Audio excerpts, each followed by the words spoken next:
가족들과 함께하는 채널 우리 아이 연구소. 시부모님께서 가지고 계신 땅을 17살 된 제 아들, 그러니까 당신 손자에게 물려주고 싶다고 하십니다.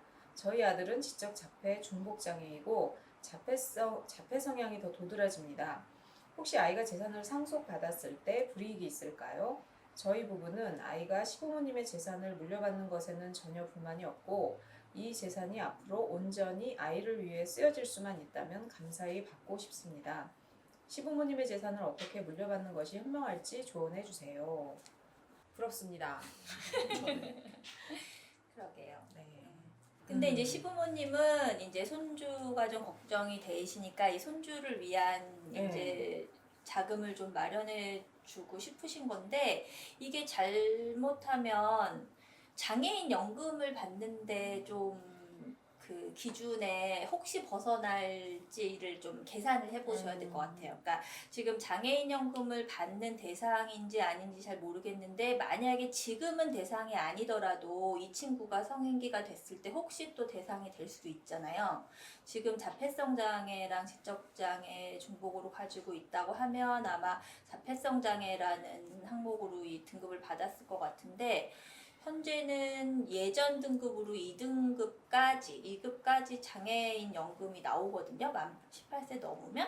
근데 이제 그걸 할 때 재산 산정 기준이 있어요. 그러니까 소득, 그러니까 내가 버는 돈, 그리고 이미 가지고 있는 재산을 이렇게 다 계산하는 방식이 있거든요. 그래서 그걸 계산했을 때 개인 기준으로 치면 중증장애인이 한 122만 원 정도? 월 소득 이 산정액이 122만 원 정도가 넘어가면 못 받고 그 이하면 받고 이렇게 돼 있어요. 그래서 지금 물려주시려고 하는 재산이 어느 정도인지 잘 모르겠는데 그거를 계산했을 때 이게 뭐 내가 이 돈을 받는다고 해서 무조건 다 되는 게 아니고 기본 대도시면 얼마를 빼고 지방도시면 얼마를 빼고 좀 복잡한 계산식이 있어요. 네. 그래서 그 계산식이 있기 때문에 만약에 우리는 그냥 연금 소득 같은 걸 안 받아도 되고 우리 조금 여유로워요 하시면 그냥 안 받으셔도 되는데 그 혜택을 좀 받으실 생각이면 그 산정 기준을 한번 따져보시는 게 좋을 것 같아요. 근데 지금 17살이면 지금 미성년자잖아요. 이분이 성인이 되면은 이 재산을 그 재산을 가지고 어떻게 뭐 사용할지에 대해서 나중에 성년후견인 문제가 걸릴 수 있어요. 우리나라는 어쨌든 성년후견인 제도에 의해서 그러니까 이 사람이 지금 상속을 받을 때 지금은 미성년자고 그 다음에 미성년자가 아니어도요 성인이 됐어도 어떤 재산을 상속받을 때는 사실 그 후견인 문제가 별로 상관이 없어요. 재산을 받는 거니까. 근데 이 재산을 내가 받아서 뭔가 처분을 해야 될 때는 그때는 굉장히 문제가 돼요. 그래서 실제로 얼마 전에 저희 그 어머님 한 분이 똑같은 케이스예요. 그래서 시아버님이 재산을 물려주신 거예요. 아이들한테. 근데 물려줬는데 이 재산이 뭐 이렇게 이제 여러 사람이 같이 묶여 있는 거예요. 그래서 이거를 공동 명의로. 그래서 이거를 팔아야 되는데 요 당신 아들 때문에 이걸 못 파는 거야. 당신 아들이 그 후견인이 없는 거예요. 후견인이 없는데 이분이 이제 인감증명이나 이런 걸 이제 떼어가지고 그거를 처분을 해야 되는데 다른 인감증명 같은 경우에는 대리인이 가도 된대요. 근데 이 재산을 처분하는 거잖아. 재산을 처분하는 거니까 반드시 본인의 의사가 있어야 되는 거야. 그래서 이 사람이 직접 가서 내가 토지를 뭐 매매를 하려고 한다라고 얘기를 하고 인감을 떼야 되는 거야. 그래서 그 인감을 가지고 등기소를 가야지 이게 되는 거야. 그러니까 인감증명을 떼주는 그 동사무소에서는 이거는 토지에 관한, 그러니까 재산권에 관한 어떤 행사를 하는 거니까 당사자가 와야 된다 하고, 그 다음에 그 등기소에는 또 등기소법이 있대요. 그래가지고 각각의 법을 따라. 그래서 반드시 본인이 가서 그 떼온 인감증명서가 있어야 되는 거야. 그러니까 이게 안 되는 거야. 대리인이 가도 안 되고. 그래가지고 그분 결국 어떻게 되셨는지 모르겠는데 제가 백방으로 막 이렇게 알아봤는데 다 방법이 없어요. 그럼 궁금한 게 그러니까 원래 그러니까 상속을 받기 전에 후견인을 먼저 지정해 놓는 게 더 유리한 거예요? 아니면 미성년자일 때는 괜찮아요. 만약에 지금 17살 때 재산을 받았는데 이 당사자가 미성년자 전에 이 재산에 대해서 처리를 한다. 그러면 부모님이 부모가 그냥 대리로 하면 되는데 하는 거고. 이분이 성인이 딱 됐을 때는 이제 이 사람 의사인 거를 이제 이 사람이 직접 해야 되는 거예요. 그러니까 저는 지금 이분은 토지를 갖고 있고 당장 만약에 처분할 계획이 없으면은 아드님 이름으로 하는 거에 대해서 조금 고민을 해봐야 되지 않을까. 저 같으면 고민을 해야 될 것 같아요. 이게 지금 받을 때가 문제가 아니고 나중에는 정말 힘들어질 수 있어요.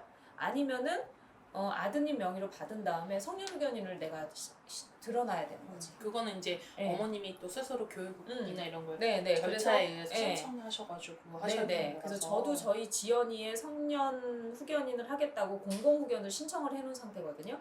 그러니까 만약에 아드님한테 이 재산을 이렇게 아버님이 이렇게 해주면 부모님 중에 어느 분이 이 아드님의 성년 후견인 그 신청을 하셨으면 좋겠어요. 그래야 나중에 문제가 없을 거예요. 그래서 그거는 미리 좀 생각을 감안을 해놔야 될 거예요. 근데 이게 지금 이렇게 사실 아들한테 줄 수 있는데 아니고 손주한테 주시려고 하는 이유가 이제 손주를 위해서 쓰였으면 하는 거잖아요. 그러니까는 이 내 자식이 죽은 이후에라도 우리 손주를 위해서 쓰였으면 하는 마음인데, 그러니까 이게 되게 복잡한 계산이 필요한 게, 이게 만약에 그러니까 부모님이 성년후견인이 됐어. 그럼 부모님 살아 생전까진 되는데 그 다음을 사후에. 사실은 이미 준비해 놓고 싶으신 거잖아요. 그래서 만약에 이 땅이, 이 재산이 이 부모님도 돌아가신 이후에 이 아들을 위해서 온전히 쓰일 수 있는 방법은 뭔가에 대한 고민이 우리 모두 좀 있어야 되는 것 같아요. 땅이라고 하셨잖아요. 근데 땅이 음. 그러니까 내가 이제 팔겠어라고 했을 때 사실 어떤 목적이라 하더라도 차치하고서라도 팔겠어 했을 때 매매가 굉장히 내가 원하는 타이밍에 이루어질 가능성이 오히려 집이나 우리가 막 건물보단 더 어렵다고 하잖아요. 그래서 그냥 좀 어머니가 만약에 어떤 계획을 갖고 계시다고 하면 충분히 법률 상담은 좀 검토해 보시고, 그리고 아직까지 우리나라도 지금 계속 이게 뭔가 변화하고 있는 과정이어가지고 지금 막 이렇게 섣불리 하시는 것보다는 좀 시간을 두고 진행해 보시는 게 어떨까? 아니지. 주신다고 그러는 건 얼른 받아야지. 아 근데 이제 아이의 뭐 몫으로 명의를 아이한테 바로 하는 거는 조금 시간을 두고 나를 거쳐 가더라도 거쳐 가야겠죠. 그러니까 한마디로 정리해서 현실적으로 말씀드리면 장애인 아이의 명의로 된 재산을 안 만드시는 게 현재 스코어는 유리해요. 현재 상황에서. 그렇다고들 그러니까 뭐 하시더라고요. 적금이나 뭐 어떤 그 예금 재산 있잖아요. 예금 재산을 얼마 이상 해주거나 뭐 땅이나 이런 부동산 재산 얼마 이상 해주는 거를 했을 때 어떤 우리가 사회 보장을 받을 때 혜택에서 제한을 많이 제외가 받는 되니까. 것이 좀 사실이어서 그냥 우리는 그냥 그런 사회 보장을 좀 안 받아도 돼요 하고 좀 여유 있는 분들은 그냥 그렇게 좀 하셨으면 좋겠는데, 그렇지 않고 사회 보장을 좀 받아야 되는 경우에는 우선은 아이 명의로 덜컥 해놓으시면 나중에 뭔가를 처리할 때 굉장히 제한이 들어갈 수가 있어서. 근데 이제 지금 이분 상황을 모르겠지만 분위기로 봐서 손자한테 주겠다고 하면 이제 이분 그 아버님, 시부모님의 다른 자녀들도 있고 다른 가족들이 있잖아요. 근데 그럴 때 어쨌든 이 아이가 장애 아이니까 이 아이한테만 더 줄래? 아니면은 이 아이만 주겠어? 이렇게 지금 되는 상황일 수도 있는데, 그거를 만약에 그런 어떤 후견인의 문제도 있고 그러니까 저한테 주세요 이런 분위기상 또 그게 안 될 수도 있단 말이에요. 다른 형제들이. 그러니까 이제 만약에 그런 상황이다. 그러면 일단 아들 명의로 받으시고 얼른 후견인 신청을 하세요. 네, 그러면 이제 사실 후견인 신청했어요까지 가족들한테 말은 안 해도 되잖아요.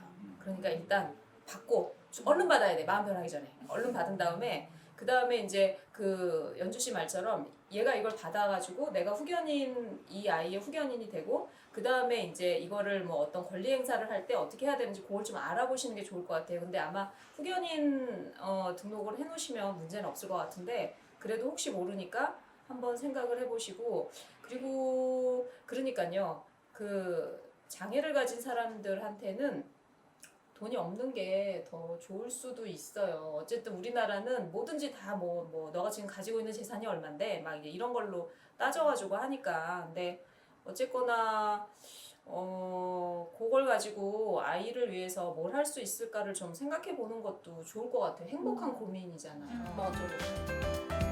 발달장애인 가족들과 함께하는 채널 우리 아이 연구소.